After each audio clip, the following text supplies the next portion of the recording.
Hello and welcome everyone to our episode 10 of Let's Talk Business. I'm Meghna, your host for the evening, and I have with me the very lovely Yashasvi Reddy, who is a corporate influence coach empowering high performers and individuals meet their goals, achieve their targets, and go big in the game. So today we are here to answer most of your questions. I'm saying most because thank you for that overwhelming response, you guys, with a lot of questions in our DMs, and we have tried our best to address almost all of those questions. So before we begin with the question answer session, Yashasvi, please go ahead and introduce yourself a little bit for our first time listeners. Absolutely. Hi everyone, namaskaram, good evening, wherever you are. It's been a wonderful journey for these 10 episodes. And I don't know, Meghna, if you want to announce now that we'll be taking a break after this, but we'll be taking a short break and maybe coming back sooner. But yeah, I thought the last episode, since we've been hosting it, people have asked me, people have been DMing us with questions. So today we have collected all those questions along with the additional questions that we have. As Meghna said, I do not know if we can go through all the questions, but I will get through as many as I can, along with a few questions that are very specific to what Meghna does as a public speaker, and she can throw more light on it. But I will answer as many questions with my corporate experience and my experience as an influence coach, training high performers to get to the top 1% of their game using the power of influence. Thank you, Yashasvi. So a little bit about me. I'm Meghna. Again, for the new joinees, I have been a public speaker with more than 1,000 plus hours of public speaking. I am a published author. I have been into IT, and now I have forayed into accounts and finance. I have worked with MNCs, with SMEs, with the freelance projects. So I have a bird's eye view of how the corporate culture works and how do we go about it. And I'm here to support you all today to understand all your questions and answer as much as possible. We do have something special for our live audience. Those who stay till the end would also get a chance to probably ask a one-on-one question right now in this audio event. And without delaying any further, let's Yashasvi, because we have a whole long list sent by a lovely audience, I think we'll begin with our first question and begin answering those queries. So it was a very interesting one, actually, the one we are going to start with, and it is around your own dealings with your own managers. So even those of us who are at mid-senior level probably want to understand this part, that when I'm having a meeting with my manager, a one-on-one meeting, how do I make the most of this meeting? How do I get out the most in that limited time that works for me in the long run, in the short run, in all the wholesome way? Very, very, very important question, and I'm glad that we started with this question. So, see, one-on-one meetings are essentially your time with your manager, your exclusive time with your manager. So first, let's see what it should not be rather than what it should be. It's easier for us to turn one-on-one meetings into a project review meeting, to give you what's not happening, to give your manager what's not happening, where what is blocking you, and just keep on going at it for the half an hour or 1 hour time you have with him or her. The second thing that we do and we shouldn't do is avoid committing to decisions too quickly. Like, suppose if your manager is giving you additional work, he might or might not know about how to deal with one-on-one meetings himself. So it's important that we avoid committing to decisions quickly. This is a conversation time. This is an idea brainstorming time. It's not for either one of you to make a decision, to get to goals, to do anything. It's just a brainstorming, almost like a mentor, coach, or two friends talking. However you want to do, however you want to position it, it's about you showing your value to the other person as much as possible, with an end goal of getting a promotion, getting a bonus, getting a raise within 1 year time. That is your end goal. So one, have your end goal in mind. At the end of 1 year, with the help of these one-on-one meetings, what do I want to achieve? If 1 year seems too long, then break it down to quarterly goals. You have about, let's say, even if you have 2 sessions per month with your manager, typically, then you have 6 sessions. So in those 6 sessions, how do you want to get to the goal? Or if it's 6 months goal, in those 12 sessions, where do you want that conversation to lead to, so you can get to your goal, whichever it is, to start talking about a raise or to start talking about your promotions, because these are general things. If you want to talk about them sending you to a training conference, whatever it is, not only money related, maybe it's a training issue, maybe it's an education issue, maybe it's a whatever the other issue is, have a goal in mind and then turn each one of these one-to-one meetings essentially for you to lead it to them. Do not make it a personal questions only. If or to talk about your personal life, do not waste it on discussing about how somebody else is troubling you. No, those are all simple pieces that you can talk anywhere else, or if you want to talk in one-on-one meetings, make them very short and very crisp.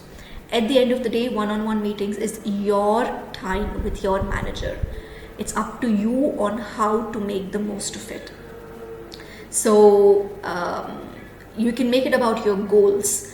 How do you want to align with your goals? Or you can give insights on quick insights on how you see the work is going on currently, how you're working on, how you think your work is currently, and where do you want to take it to in the next 6 months, so that it's still driving towards a goal. Even if you're bombarded with projects, you giving a clear communication that in spite of this, I have a different goal, I have a different objective that I want to reach within the next 6 months, will also tell your manager that you have a vision in mind, and somehow it's going to make he has to make it possible for you to stay in the job, or in the sense that this is how the process is and I don't like this process, and I know that's not your top objective within the next 6 months, but I would like to take a few hours within the week to work on this project on the side, so that in 6 months I can give you a significant result that's going to have a bigger value for the entire team. This is more so possible, let's say, in terms of IT. You have something that's not working in one of your processes that you're not happy with, and you want to make that an objective that you want to change in the 6 months, so you can then hold that value to yourself because you solely work on the project, and then use that as a value added to your boss, saying that this is entirely mine, and see how efficient it became after I made it possible in the next 6 months. So have that project in mind, use that to pitch on what you want to do within the next 6 months or 1 year. Third thing, ask for feedback. Is this what he wants? Does he want you to work on this in the next 6 months? If not, how can you still stick to it without offending each other, or without you doing the work in the next 6 months only for your manager to tell you that I didn't expect you to do this at all? That's not an answer that you want. So make sure that you're aligned with your manager within those first few meetings. And lastly, accountability. At the end of each one-on-one meeting, make sure that you're talking about your goals, your ambitions, where you want to get to, the vision that you want to get to, and see to it that he is listening to it, he is adapting to it, and he is accountable. You both are accountable to it, because that really drives where you want to go to next within that within your time period in that career. Thanks, Tisha. I like how you've given us the pointers, especially because most people forget to do the preparation for these meetings. They are actually waiting for their managers to delegate, and somehow that kind of derails the whole importance of this meeting. Because if you are not prepared with what you want, your goals, like you said, or even your challenges that you are predicting you might have, you want to discuss what if this happens with if this happens or that happens, And if you don't have your clarity yourself, it's very difficult for the other person to give you help around it or understand your situation. So I like how you given us the pointers. If I had to brief for our audience, it could possibly come into 4 or 5 brackets, saying that there should be preparation and there should be proactiveness around it. We should definitely consider asking for feedback, because that's how it's going to be a learning process both ways. There has to be some kind of collaboration where you are offering certain solutions or ideas, or like you said, aligning your goals with the teams and the organization itself. And the most important one personally to me would be listening to what your manager is saying, because a lot of times we forget to listen actively what they want of us, out of us, and we are very focused on what we want from the meeting. So it's as much important, like we've mentioned in our previous episodes, that active listening is a very important part of your workplace conversations. So please do not forget that. And with that summary, let's go on to our next very burning question. I don't know how many times people have DM'd me this question, especially to be discussed in the Q&A. And Yasha, this one is your specialty. So it goes, how do I pitch for a promotion? I think those people who missed the episode definitely asked this around. And not just this variant, I also got variants like, there are other roles in different organizations paying 10-15% more to the JD I have. How do I go and ask for this in my organization? How do I pitch myself for a promotion? So Yasha, if you have any pointers for our audience there. This can be an entire episode. I think we have done an episode about this already on how to pitch for a promotion. So if people have missed it, then definitely go to the YouTube channel and listen to that episode once again. But if I had to give it as a 5-minute answer, promotion is not done in one day. So for people who are thinking that promotion can be discussed in 1 day, 1 week with your manager, no, sorry. That's the first thing that we need to change in you. So promotion is the way that you talk to a promotion with your manager is through your one-to-one meetings, is through your work, is by aligning your objectives with what he is saying. It's not about you doing your work alone. It's about you doing the work that the organization needs, that in a way that it aligns to your vision. So it all goes back to how are you influencing the other person for them to look at you as a high achiever, as a high performer who can then lead on teams or get bigger projects or change the roadmap of a project. And the way that you do that is through this negotiation skills, which are far more than your average, let's ask for a promotion. Because even promotion, if you look at it, is a form of interaction. Every conversation within the corporation is a form of interaction. So your every conversation with your manager should be aligned to where you want to go and where you want your manager to be influenced to go with you. So your promotion should start on day 1. Like as soon as you know what your objective is and how much your company can support your objective in reaching that objective, that is the day that you need to start seeding that idea of a promotion, of how you can make that change, of how your project, your idea that you are going to work on with your team as an independent project or along with a team member or a third party team, you're going to work together to give that major big impact at the end of the year or at the end of a 6-month interval, 3-month interval, however long that you think the project might take. And what are you going to do in tandem with your manager? Not independently, mostly in tandem with your manager, on how you can raise the value of what you're doing and showcase the value in a way that is beneficial both for your manager and for your team and for yourself, and also get you the recognition that you want. All of this goes in hand to hand. For the other question that you asked, Meghna, if I may recollect it, I found, yeah, where you said that they got a 15%, my industry average is 15% more. Then also it's the same thing. Try to see how can you bank on your skills.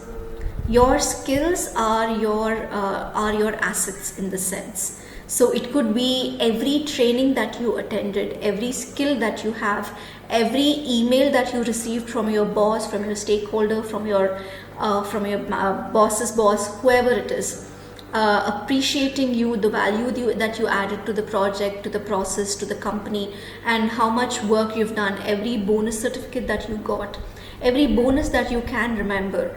Everything can add on to the value of how you deserve that raise and why you deserve that raise, making that statement pitch and then pitching it to your manager on a weekly basis. Again, this is not going to happen overnight, because your manager is offering you a certain percentage based on what they thought was right. And this may happen because you had missed the negotiation dialogue, or you had missed listening to our negotiation episode, or you had missed the number of articles that I had published on negotiation, how to do it right. But in spite of that, there is still a chance, but it's not going to happen overnight. It's going to be a conversation where you are going to talk to your manager based on your skill set, on how you think the industry average and the market average is higher, and then starting a dialogue with him on saying, I want to get to a point within the next 3 to 6 months, because I see that this is happening for the rest of them. So one, can you tell me where there's a difference, and two, how can I get to that faster or quicker? What is needed to hit that target quicker?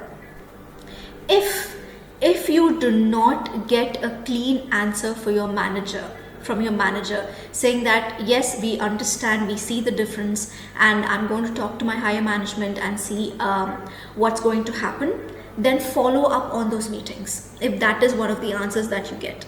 If there, in spite of that, there is no clear answer from your manager saying no, for your skill set I think this is much better, and things like that, then somewhere it is in their mind that you are getting what you deserve. And at that point, it's up to you whether you to push back and say, no, how can we work better, because I really do think that I deserve better, that I deserve more, how can we work together with that?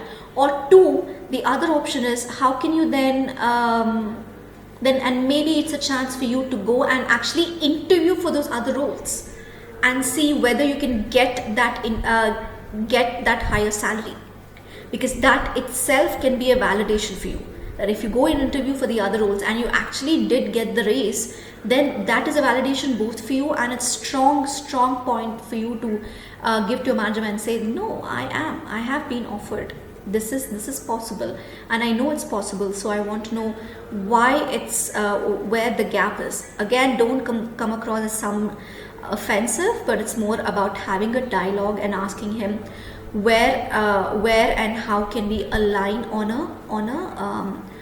a balance in between area where you can work towards the desired percentage that you want. Thanks, Yasha. Very rightfully said. This is a topic for an entire episode, and we actually have covered it. For a first-time audience, please give us a few hearts and let us know if you are first-time listeners to this event. And I can see someone has raised a hand. So, John, could you please wait until the end of the episode? We will allot a specific time for everyone to speak and ask their questions. Thank you so much. And just to summarize this question that was just discussed for our new joinees, it was about how do you go about pitching for your promotion, and we have been very consistently vocal about this, that there is a lot about self-promotion and self-advocacy when it comes to you pitching for your promotion. And just like a few pointers that Yasha has just given and shared with you, you need to know where you want to be. You need to document your achievements. We have talked at length about how you can do that. In case you miss that, you can always go to Yashasvi's masterclass and join her to learn more about it, about the productivity tracker and a lot of freebies that she gives.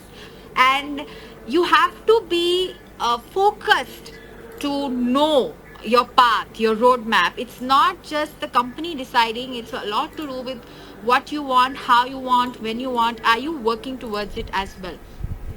So if you want to discuss in detail, you can actually book a one-on-one session with her as well. And we'll try and cover, like I said, we'll try and cover most of your questions today. Thank you for that overwhelming response once again. And let's go to our next question, which is a bit related to the one we discussed. So if I'm at a mid-senior level, let's say even if I'm at a C-suite level, but my environment is kind of hybrid or maybe even fully remote, like we do have fully remote environments nowadays. How do I make myself more effective when I'm pitching for my promotion in a remote environment? Do we have separate pointers when there is a change of environment, Yasha? Separate pointers, I maybe, but it's certainly difficult. It gets difficult because you're not in the same building or in the same room as your CIOs. It's not to say that it cannot happen. You'll have to be a little more creative on how you can approach that. So few things that you can do to approach your senior managers is, again, having a track record of what you're doing and then wanting to meet with them to discuss the track record and see how you can discuss it. Again, it's depending on where you are at. I don't know who asked this question or what level he is in asking this question. So I would not say, see, you cannot go in tomorrow, leave a message to your CEO and say that I need a meeting with you. It's not going to happen and it's not going to work, right? So the better way would be, what is it that the CEO needs? What are the projects that the company is currently working on? What are the high level projects? Because from the 7 years or 10 years of experience that I have with M&A and the kind of projects that I worked, I can guarantee if it's a mid-sized company or if it's a higher company, your organization can only work on a certain number of high-profile projects per quarter or per year. So see and observe what are the projects that everybody is focusing on. Try to get into those projects. Try to see how you are able to add direct value to those projects. If not a direct value, see for the first few months how we can be indirectly involved in that project to make a direct contact within that project. Speak with your boss's boss. Speak with your boss's boss, his boss's boss. It's not only vertical, you can also go horizontal, parallel to your organization. Which other department is working on similar projects which have high profile focus on them? Try to see who are the EPMOs. The EPMOs are the single most organization that you need to have a good interaction with, a good networking with, a good foot with. Like, try to get on with their lunches, because they have the entire portfolio of what are the projects that are going on in the company, what are the important projects, and how can they are in the know. So you being on a good footing with them can really benefit you. So try to be on a good footing with your directors, senior directors, with the EPMO. Try to find out what the important projects are. See how you can align your objectives with them, your values with them, and see where to give in your input and your direct value with them. So you can get that backing. Why are we doing all of this? So you can get that backing of, you have something to give. Only when you have something to give can you go to somebody higher up, like a C-suite person, and show them that this is what I can bring to the table. So tell me, how can I get to your position, or how can I benefit you so that I can then get to whatever objective you have. Maybe it's for you to go to that level, or maybe it's for you to have a meeting with him, a lunch date with him, to discuss what is it that they do, what is it that they did to get to that position. But for you to even get to that conversation, they need to see that their 15 minutes, half an hour, 1 hour time with you is valuable. And for that, you're building up a portfolio on your own. Makes sense? If you do all of this, you have that portfolio that you can then represent, that they then know that this person is so and so and he has done so and so, and it is of value for me to spend those 10-15 minutes with them to figure out what they want and why they're demanding my time, and how can I help them get ahead in their career.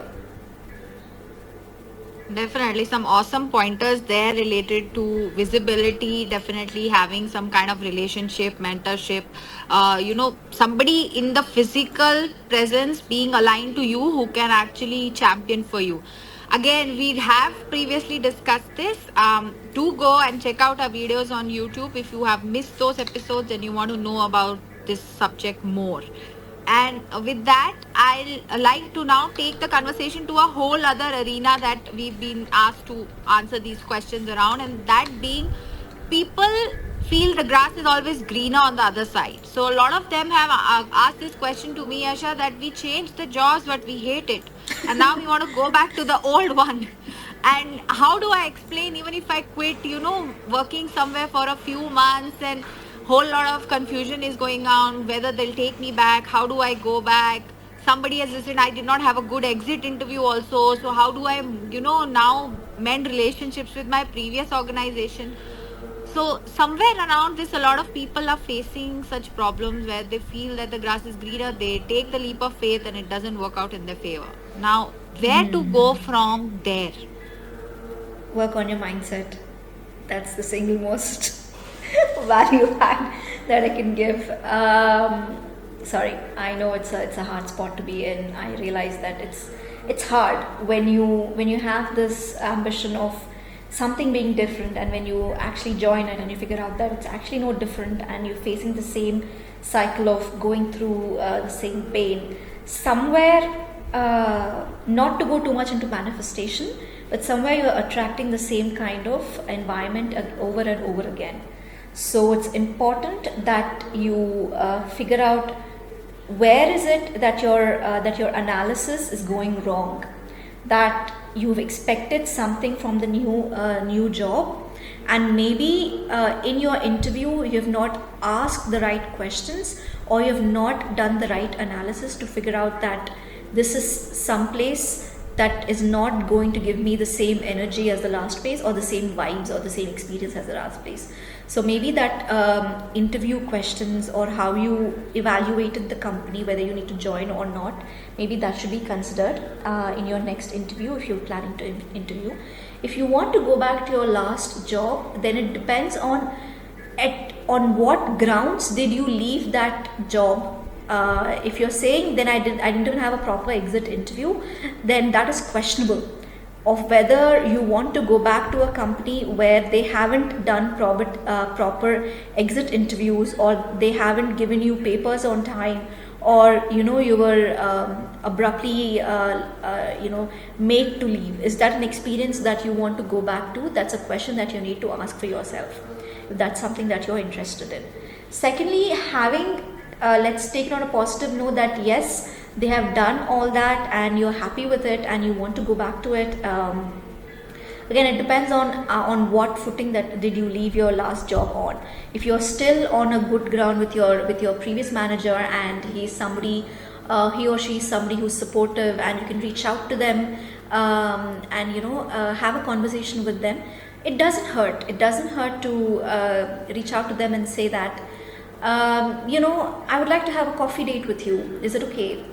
Is it possible for us to meet for a 15 minutes meeting to see if what can we do to get back for the position to open, if it's still open, if the requirement is open in the old company and they haven't recruited anybody, then it's definitely a possibility. One example that I can think of is a client who had a similar role. Her name was let's take Lillian, right? Her name was something else, but let's take her name as Lillian, and she was let go of a position as part of budget constraints. And even though she wasn't happy for it, it had to be done because that's how the others could keep their job. So she took it and she stayed away. She managed. She did independent projects for 3 months, and we worked on building up her LinkedIn profile and doing other things with her independent projects, where she was happy, but she was still looking out. She hadn't applied for another job or got another interview. She didn't like the other interviews as well. But we kept working on her LinkedIn profile, but also making sure that she's able to at least survive on these independent projects. And looking at her LinkedIn profile on what she did as a trainings and how she came across, her manager, her previous manager, reached out to her on a job that was not within her same department, but it was somewhere else. So she was in the finance department, but the new job was in the pricing department, which is entirely which is similar, but an entirely different department with a different manager. But because she was able to work on her skills and she was able to project her skills on LinkedIn and still have that rapport with her previous manager, they were still on grounds of where the communication could have happened, and she was on good grounds with the other departments departments as well. And when they had this opening and they still knew that she was open, she had her skills and she's building on her skills, and she had a great LinkedIn profile, it was easier for the conversation to happen, and she got that job with a higher pay than she got previously. So it was a win-win situation on all grounds, where she got the 3 months off to build on her skills, to build on her profile, and also get back to the old job, to her old friends, to her old colleagues with a better pay. So it is possible. It just depends on how you want to play your cards. And again, this is it's absolutely critical that you leave your job on good terms, no matter how you've been treated or how disappointed you are. In this case, she was let go, but even then, she took it in the stride and she did not backtalk or backlash on it. She just kept building on her skills. So all of these are very, very important for you to remember, and diplomacy is the way to be in the corporate or in real life if you want to scale higher. It's all about networking. Yeah, some great pointers there, but I liked the most the one that you started with, Yashasvi. The first one being that of mindset. Honestly, when I was reading these questions in our DMs, the first thought that came to my mind was maybe you just needed a break and you ended up changing your job. And then people miss the comfort. Yeah. When they change the job, it's about missing the comfort a lot of times, and that's what starts to get to them, and then they feel that the new job is worse than the old one and they want to go back. So like they say, you must always reflect on the decision you're going to be making, and a decision like a job change is a big one, so you definitely should know where you're going. At least the clarity has to be there in your own head, if not anything else. So welcome to our new listeners. If you are listening us for the first time, send us some hearts so we know that you are here for the first time. Today we are doing a Q&A, a summarized Q&A for our lovely audience for supporting us for 10 whole weeks. Thank you again so much for doing that. And with that, we'll move on to our next question for the day, and that is related to what we just discussed, something about mindset and reflecting, and we had a whole episode about burnouts and stress management. And this question has still popped up in our DMs, Yashasvi, and it says that, okay, I understand what you're telling me. So what we told them, it's going through. They understand how to manage stress and how to do. But the problem they say is that when I go and address my manager or my boss, they are not ready to listen to me that I am having a burnout. Now, what do I do in such a situation where my manager is not receptive to this scenario? You might actually be surprised, really, on how many managers don't know what to do when you tell them that you're burnt out. It's actually a surprise, because you see, honestly, no matter what answer they give you, in every sense, it's most likely that it's not going to be relevant to you, isn't it?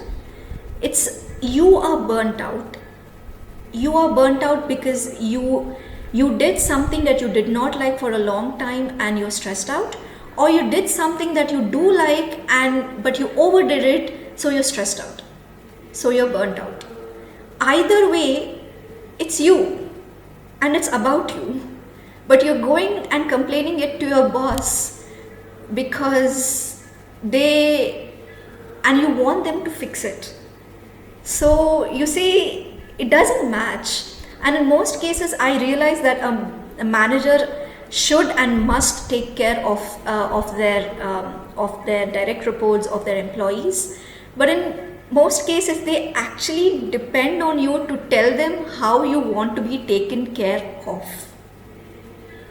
Yes, it is a necessity. So one way to deal with it, and to me that's the only way to deal with it and have a win-win situation, is where you tell them that, look, I know I've been taking on a lot, and I know, and I'm glad that we have come to wherever we are, and I've been able to put so many hours and do so many things, and it's been great, but that needs to stop. It cannot be a standard, because I can only operate at so much capacity for so long. After that, I cannot continue to operate at this insane hours. It's not possible. It's taking a toll on my mental health. That is you acknowledging that you have a burnout, and you have reached a capacity and you need a break. The next part is also your responsibility, where you tell them how you are planning to take a break. So unless, this is how I would continue the conversation and say, unless it's important, I would like to cut back my hours to normal hours. And then if you need additional help, let's look at how to hire interns, or how to distribute and delegate my work so that I train others, so that it doesn't also come across as a bottleneck, where if I am gone on a vacation, then everything comes to a stop. We definitely don't want to do that. So how can we work together so that this work can then be allocated and delegated to someone else, and I don't have to work this insane hours? I would like to do this within this timeline, within this time frame, so then I can get back to normal, because I don't think I can continue doing this past this timeline, because I also know that we have to do so and so, so and so and so. Give any other reason, but that's also your responsibility on addressing how you would like to cut back and come back to normal. You need to give that timeline to them, and this is something that is a very critical point in each one of my trainings, because I train high performers, managers, senior managers who are looking to scale, and this is a common issue with all of them, that even though they have teams and even though they are doing it, mostly they don't know how to deal with it, or they themselves are victim to it, and they are suffering on how to get their senior management to align with them. And this is a rule in my coaching classes, where I tell you that you are the biggest champion for your career. And if you do not take care of your career, if you do not take care of your well-being as part of your career, then it's your responsibility to do so. You are the biggest part of your career. You cannot convince me otherwise. So it's your responsibility on how you want to champion for yourself, and how you want to speak to your managers about how you want to do it. You have to draw the boundaries, and only then will they respect it. It's also a great opportunity for you to build your influence, because when you tell them that this is where I want to work at, and I know I've been working at a higher capacity, and I know that's in my advantage, because now I know I have so many more skills that I can bring to the table. How can we now work together to delegate it to others, so I now have a team who can do the work that I do in my absence, when I'm not available or when I want to work at a capacity. That's the way that I would go about it. I agree. And in fact, I think that like we discussed in that whole episode, as I mentioned, the idea is to avoid a burnout. So you should not be in a position, you have to have your boundaries, you need to know your capacity, the way you can work effectively, and that has to be communicated way ahead. But in case you have reached that point where you're asking us this question and it needed to be discussed on an audio event, then like Yashasvi has pointed you in the direction, you need to take those actions without feeling guilty, or without being inactive. Rather, just asking questions is not going to get you out of the burnout. You have to take action. If you know that you have reached a stage where you have just given up on everything inside yourself, and you need that break, and you need to reflect, or you need to recharge or reset, whatever it is that you need to do, you do that, and take way from there. And this is a part of, again, communication, effective communication with your managers and your teams. If you do not have proper communication and feedback, there's a good chance you will get into this loop very soon, or you're about to get into it, or you get into it again and again. So if the pattern is repeating, identify the trigger. That's very important. Which brings us, Yashasvi, to our It's next a lack of question for the knowledge, day. I would say, Meghna. It's a lack of knowledge of what is needed for you in the job. Just because there are less people in the job doesn't mean you have to do the job of 2 or 3 people. Unless you know that is what is required for you to get to the next level, then there's no point. Also, you can think that, yeah, my managers need support, and there are so many projects that need to be done. That's all fine. But again, as I said, if you are not taking care of yourself, if you're not aligning with your vision, and if you're not working towards that end goal, then I guarantee you can feel great about in 3 months and say, I have single-handedly worked in the capacity, or in the same capacity as 3 people, and done this project. But what are you going to do with it? That's going to That's happen true. again and again and again. What are you going to do with it? That is where the influence point is, and how you strategize it, how you work with it, makes or breaks your career.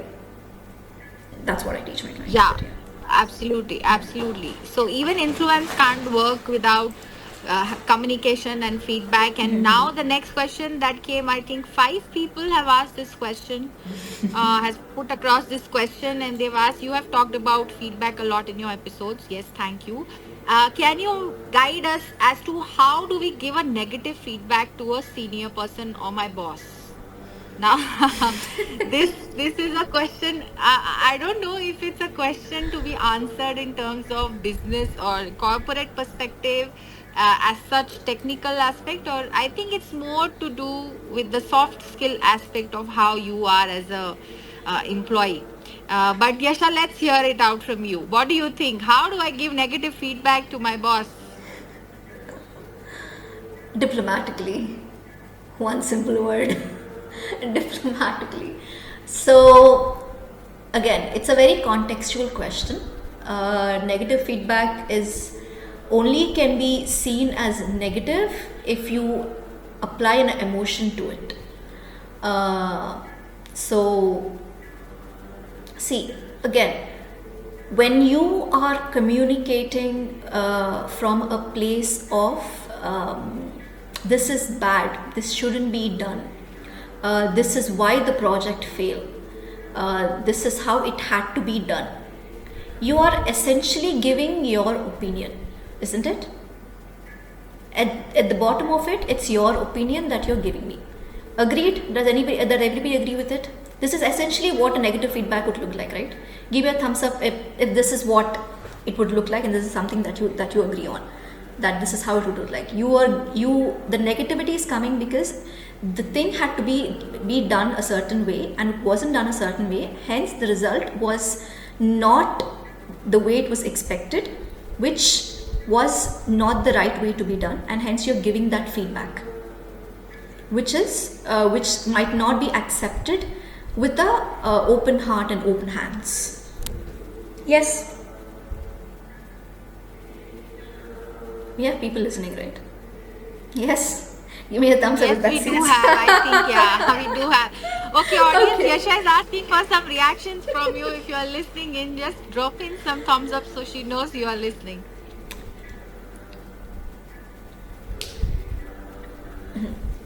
Okay, fantastic, awesome. So, in the essence of it, that looks like it's still an opinion. Whether it's a right opinion or a wrong opinion is irrelevant. It is still your opinion. that you are projecting it with an emotion that is categorized as a negative emotion, that is then coming across as negative feedback when you turn that emotion into a set of words or a conversation that you're having with your manager, with your boss, with your CEO. Agreed? Does it make sense until here? Because I need this to be very, very clear. Why and how that needs to be cancelled out right now. Now, let's look at it in a way that your opinion might be the right opinion, or might be something that needs to be shared so that this does not have to repeat in the future. Okay, fine, fantastic. Now, if you give that same opinion without the emotion, with the help of how it could have done better, how the outcome would have been changed if only to impact the time that was spent in the project, or the resources that could have been saved, or the money that could have been saved, or in any other way which revolves around data. If you can project the same emotion, or the same not even the emotion, if the same feedback can be given in terms of data without the emotions, imagine how it would look. Think about how you would articulate that. Wouldn't that be more powerful? Would that still look like a negative feedback, or just a feedback on how we can be better the next time, how we can grow further and align in the next round, in the next sprint, in the next project, in the next venture, whatever it is, in the next M&A acquisition?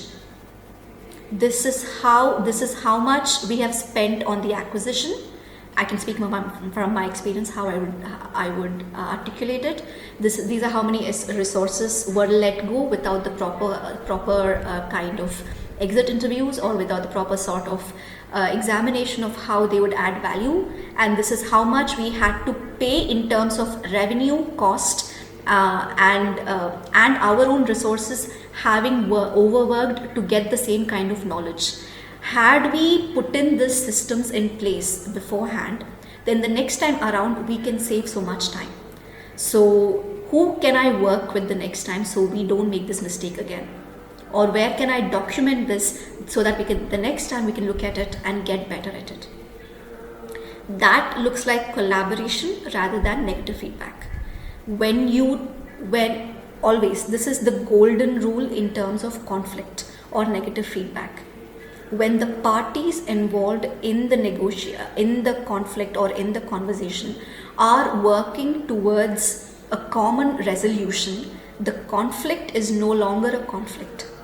So your goal and your influence is exercised when you can diffuse that situation and turn it into a conversation. When that happens, there is no negative or positive feedback. There is just feedback with which you can go further.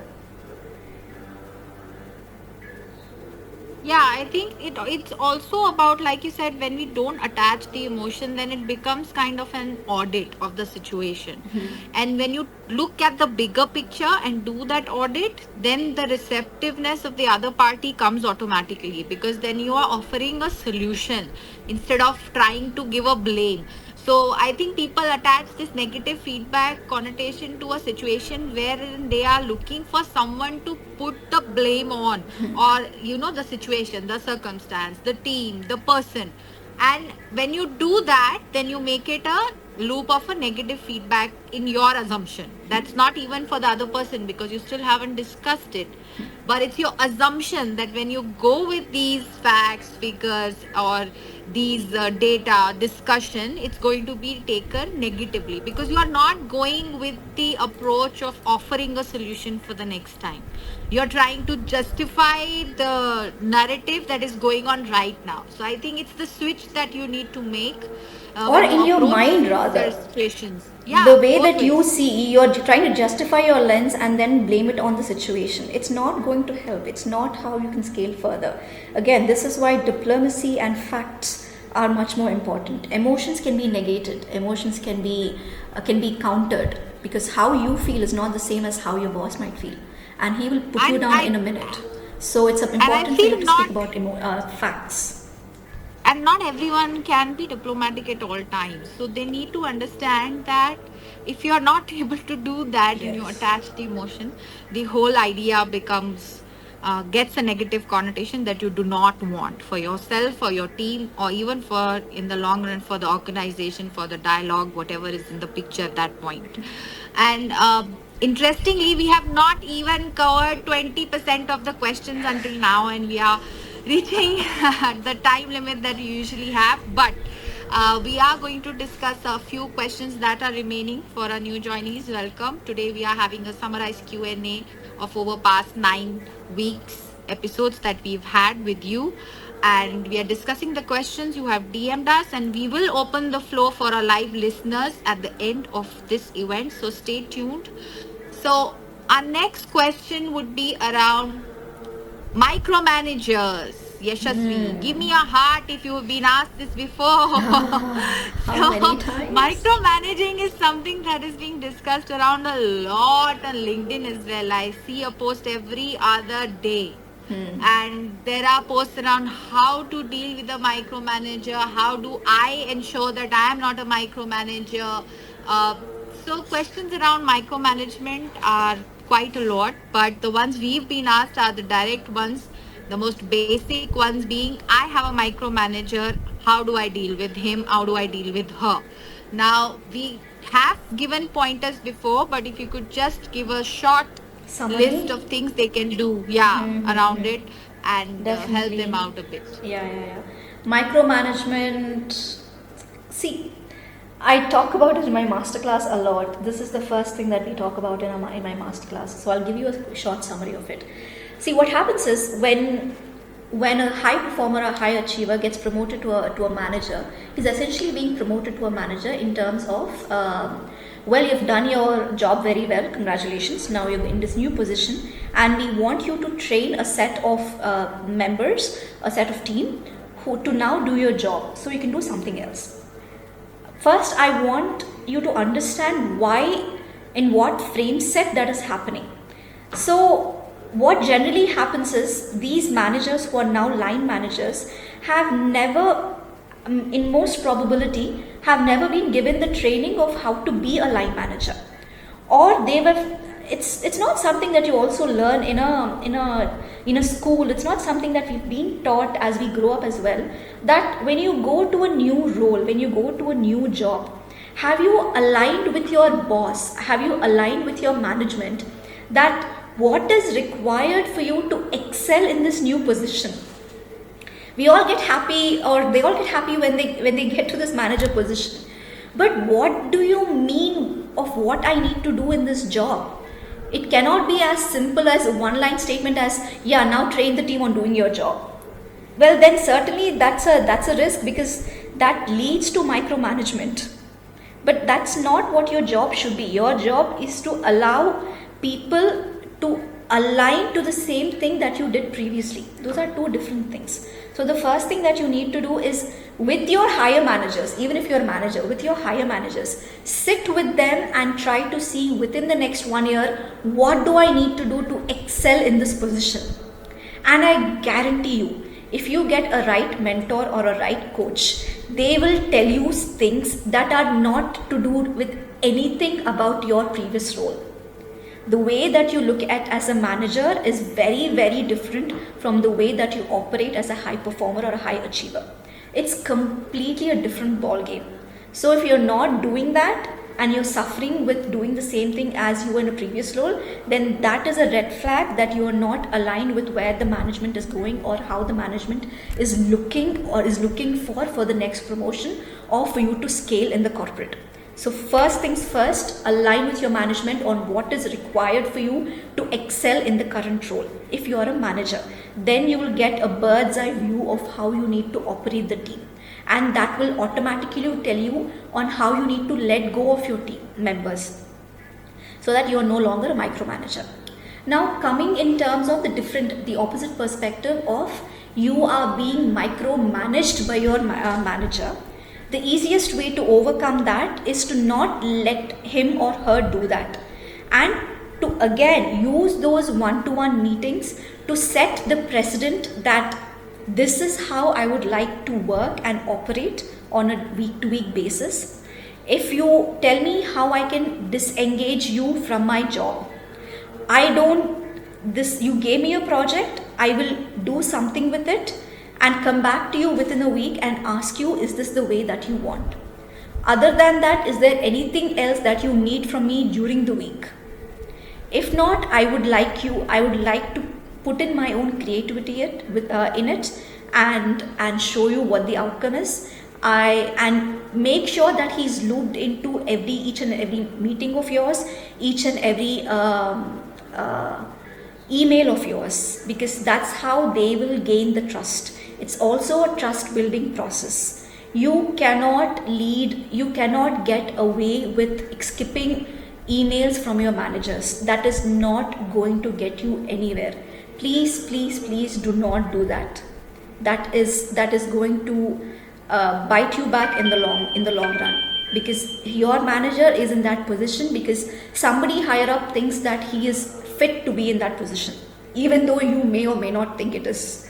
So show that respect to that decision, show that respect to your manager, CC him, loop them into the meetings so that they can trust you. And then you can, after the project is successful, after they've seen that you're trustworthy, you're able to manage on your own, and you've had this 3 months of gap where you're aligned on how you need to be managed and how you need the gap to be set, then you can start reaching out your senior manager and showing them what you can bring to the table. But within the first 3 to 6 months, your manager needs to be on your good side, hands down. And the way to do that is to have this constant loop of communication with them on how you would like to operate and how you would like them to manage you. That is also upon you to set clear. There's some very interesting pointers. Personally, from experience, I have seen a few micromanagers micromanaging because they have been insecure about their new position and the new managerial duties that they got. And what worked for me personally was that, having a dialogue where you kind of set the expectations they have from you kind of helps create a boundary which they do not cross that often. So if you feel that you are being micromanaged, you need to take that step and talk to that person who is micromanaging you and have this dialogue around it. And like a lot of pointers you've just got, but this is something that worked with me personally. And it also is very contextual because you need to understand the person you are dealing with, and it involves a lot of other skills like emotional intelligence and being empathetic to someone to understand where they are coming from. So rather than the micromanagement getting to you, you need to understand how to find a solution around it, because like Yashasvi said, the higher management has made a decision, and so that person is there in the hierarchy for a reason.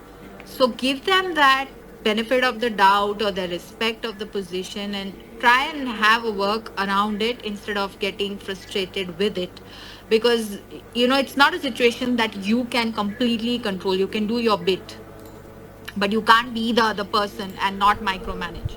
So have the dialogue, have the communication. And with communication, I'm coming to this one very often asked question to me. I don't know, I've lost the number this question has been asked.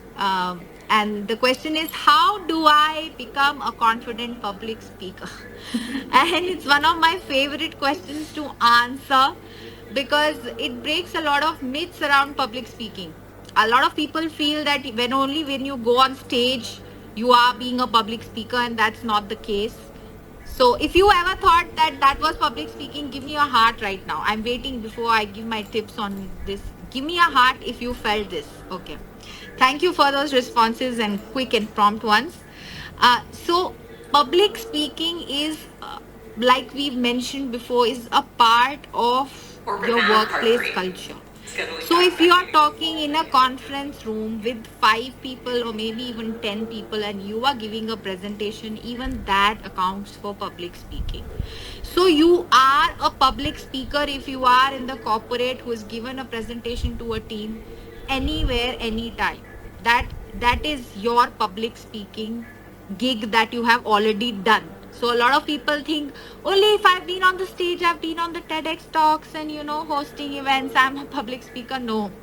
You've been a public speaker whenever you have delivered a presentation in front of a team of a few members. So understand that how do you build confidence for something like that? It comes with practice and preparation. There is no shortcut around it. If you feel there is, I'm sorry, there is no shortcut around it. You have to work your way up through it. So the more you practice, the more prepared you are, the easier it becomes for you. A lot of people think that eye contacts and holding the mic makes them nervous. I've had discussions around this with a lot of people, and my answer to that is that you need to go in front of the mirror and give your whole pitch there. Make eye contact with your own self and you say out loud what you need to say, whether it's a presentation, whether it's your sales pitch, whether it's a dialogue that you're thinking of with your client. So you have these conversations in your mind. Don't do them in your mind. Do them out loud in front of a mirror and do them again and again and again until your heartbeat is normal. So that's one tip that has worked with me throughout the journey that I've had as a public speaker. So it will work for you. I'm sure of that if you prepare. So look for opportunities. If you want to be more confident, look for opportunities to speak up. And the more you speak up, the more confident your body and mind will start speaking when you raise a hand or you hold a mic and you take the stage. So if you want some more detailed and personalized tips, you have to contact me for a one-on-one session. I'll be glad to help you to do that. And you can also go and visit my YouTube channel to get some more tips on this. So it's Spoken Thoughts by Meghna. If you search on YouTube, you'll get it. Now with that, we've actually come to the end of our session and we would like to open the floor for some audience questions. If you're okay, Yasha, let's open the floor to the audience. Okay, so Yasha is also on board. So anyone listening to us right now would like to ask a question, please raise your virtual hand and I'll let you in to ask your question.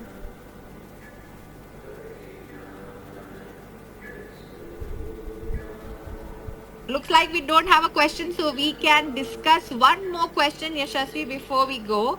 What we received in a DM, if you're all right.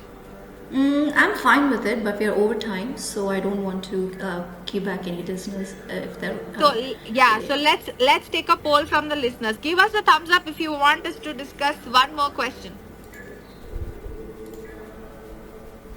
So we've got a few thumbs up, Yashasvi. Let's discuss one more question. Okay. Now, Yashasvi, I'd like you to choose. I've shared with you a list of questions. I'd like you to choose one question that you think would add value to our audience right now, and we'll have a discussion around it. Oh, I would have chosen actually the public speaker question because I would have loved to have your thoughts on it. But since you already Yashasvi, are you there? Sorry, I was completely speaking on mute. I was saying I would have chosen the public speaker question because that was something that I wanted to get your perspective on. Because as a corporate coach, I would have given a similar answer, but in terms of every conversation is a public speaking event, is a public speaking opportunity.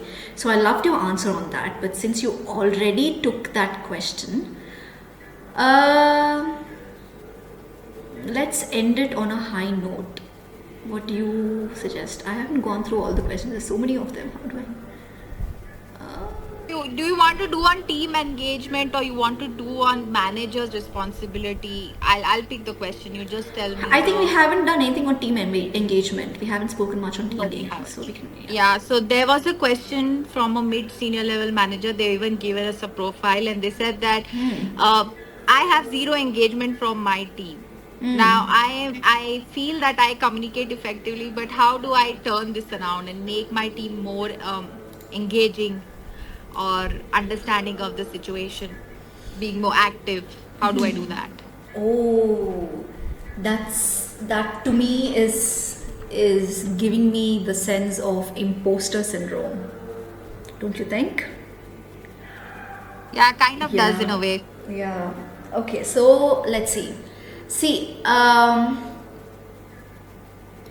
this is coming from the perspective of a completely opposite perspective of how I answered the previous question about micromanager. So this is you as a manager. You are put into a position in which you may or may not, you are of the opinion that your team is not respecting you and giving you your due respect, or listening to what you're saying or doing the work that you do, whatever you think is the reason there. So if that is the case, then it somehow I'm getting the sense that you are wanting your team to respect you because you are in a position. And I know it's a hard pill to swallow, but nobody is going to respect you just because you have a position. We are no longer in that era where hierarchy rules. Unfortunately or unfortunately, that's the truth. People respect you for the value that you bring to them and how much you can impact them or influence them. That is the way to go forward. If I have to be very very direct about it, they do not respect you for the position that you are in. In India, somehow that still goes on because of the culture, because of the patriarchal system that we are in. But if you go to as you go west, it's not relevant, and they don't have to. It's about you getting that, or making sure that you are influencing them in a way that is creating that impact and they're able to see it. So I see a number of issues with it. Of course, I don't know from which area or who is this person, and in what situations is he feeling that his team is not his or her team is not giving him the respect that he deserves, or he thinks he should be getting, or in what way. So just generalizing it to a normal thing. The first thing that I would see is, how can you support them? Forget about you being a manager, forget about you being a senior director. Your first idea should be, how can you support them? What are they looking for in a manager? They could be as well as telling you that I know my job, do not micromanage me. If that is it, then congratulations, you have a brilliant team. Let them do their work. And you know what? If they do it right, then that's great. You can then pitch it to your senior manager and say that, look at the great team that I have. If they do it wrong, that's even better. Now you have a way of telling them that this is why you need my assistant. Please let me help you. We can become a great team. Either way, you are going to benefit, one way or the other. So if you have a team of strong personalities, or you have a team of people who are saying that you don't need to tell me what I need to do, I already know. Look at it as a half glass full and give them the benefit of the doubt. And either way, know how to play at it in the long run, or play with it. That will be step 1. Step 2 is knowing what you need to do to excel in your job. Get that clarity from your senior management, because ultimately you want to go higher, isn't it? You don't want to be the manager of one team. You want to be the manager of 10 teams. You want to go global. You want to do something big. Whatever your next goal is, see how you can get there faster, quicker, much easier, effortlessly, and then start doing those things. But definitely, your one-to-one with your team members is a must for them, to see how you can align to them. And it might not necessarily be in a way that they need to have a line manager. It can also be how you can support them in their projects, and how do you initiate them into the different projects that they need to be, that they want to be, and build that rapport and show them that you can be their mentor and their coach, and lastly their manager. When you build that trust, they will automatically start looking at you as a friend and as a mentor.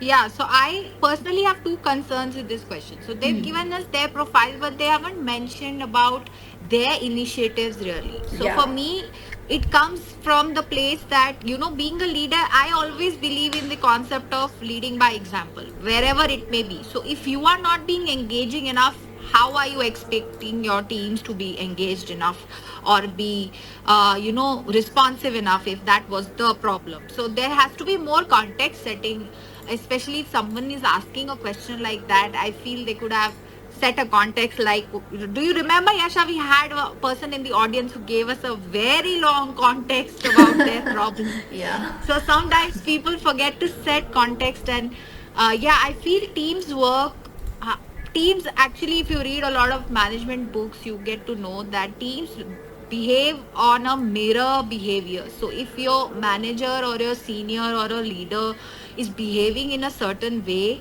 then the teams naturally mirror that behavior. So if you are dissociate from the project a lot and you're just expecting work, you will get people doing just that. And if you are someone who is very committed and very passionate about your work and very resilient, people will work the same way with you. So that's why they say that great leaders can give great outcomes, because they lead in a way that the teams are able to function better, more effectively, and be more passionate about their work for sure. So I feel that it comes from a place where, as a leader, you need to reflect inside. If your team, you are feeling there is zero engagement from your team, from a wellness perspective also, that means you need to reflect that something is not being communicated across. They are not getting the vibe that they should be getting. So the zero comes from somewhere that is in you as well. It's not coming just from them. It's not just about them. It's about as much or more about you as a team leader, as a team manager, for sure. And with that, I think we can wrap up. If anybody has a question, please raise your virtual hand. This would be the last opportunity for you to ask a question. Otherwise, we'll wrap up the evening. Thank you for joining us. We will be taking a short break, as Yashasvi has mentioned, and we'll be back probably with a bigger panel when we resume. And we would love for your support and encouragement yet again. But until next time, when we start with another series of audio events for you, here's me signing off. Thank you, Yashasvi. Thank you, our audience, for all the support that you've shown. Thank you so much. This was fantastic. Yeah, the next time is going to be bigger and better. Onwards and upwards. Okay, take care, everyone. you. Have a good evening. Have a good night. We do have people from different time zones, so have a good evening. Have a good night. Take care. Thank you. Bye-bye. Bye.